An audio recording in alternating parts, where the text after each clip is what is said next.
सोहराब सुमरो असां सां गॾु आहिनि ऐं लिखनि था त हक़ मौजूद बेदल मसरूर साईं जी। सदा मौजूद सदा मौजूद सदा ऐं मौजूद।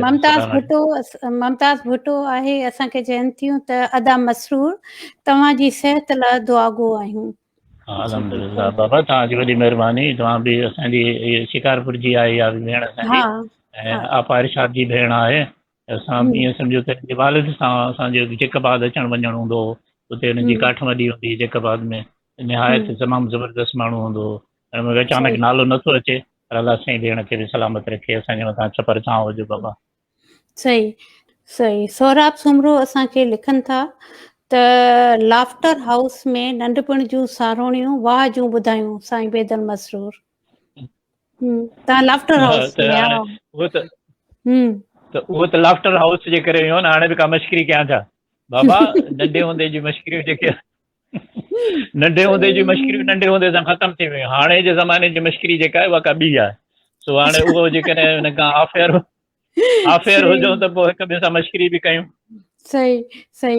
तव्हां पीटीवी ते प्रोड्यूसर रहिया ऐं तव्हांजो तमामु घणो वक़्तु हुते गुज़रियो, तव्हांजा कम बि इलाही सारा आहिनि, पर चवंदा हुआ त तव्हां जॾहिं पीटीवी जो वक़्तु हो, टाइम हो, त तव्हां ॾाढा सख़्तु क़िस्म जे मज़ाज माण्हू हूंदा हुआ ऐं कंहिंजे पंहिंजे नक ते मक बि वेहणु कोन ईंदा। इन ॻाल्हि में केतिरी सचाई आहे? इहो सही था चओ। नक ते मक छो विहारां बाबा? तव्हांखे ख़बर आहे मक जिते विहंदी आहे जिते विहंदी आहे हंगंदी आहे, गंद कंदी आहे। हाणे मां नक ते कीअं विहारींदुसि? ॿियो मां उसूल पसंदि आहियां। मां उसूल ते चवां थो, हिकिड़ो माण्हू अचे जेकॾहिं केक खणी अचे ऐं चवे त मूंखे अदाकारी ॾे, त उनखे तव्हां छा था सम्झो त मां उनखे दर ताईं न पहुचाईंदुसि? हिकिड़ो माण्हू अची चवे थो साईं मां त तव्हांजो नंढे हूंदे जो दोस्त आहियां, पोइ मूंखे ड्रामे में कमु छो नथा ॾियो? त उनखे लतर न वाहे कढिजे। नंढे हूंदे जी दोस्ती पंहिंजी जाइ ते आहे। हीअ आर्ट जो कमु आहे।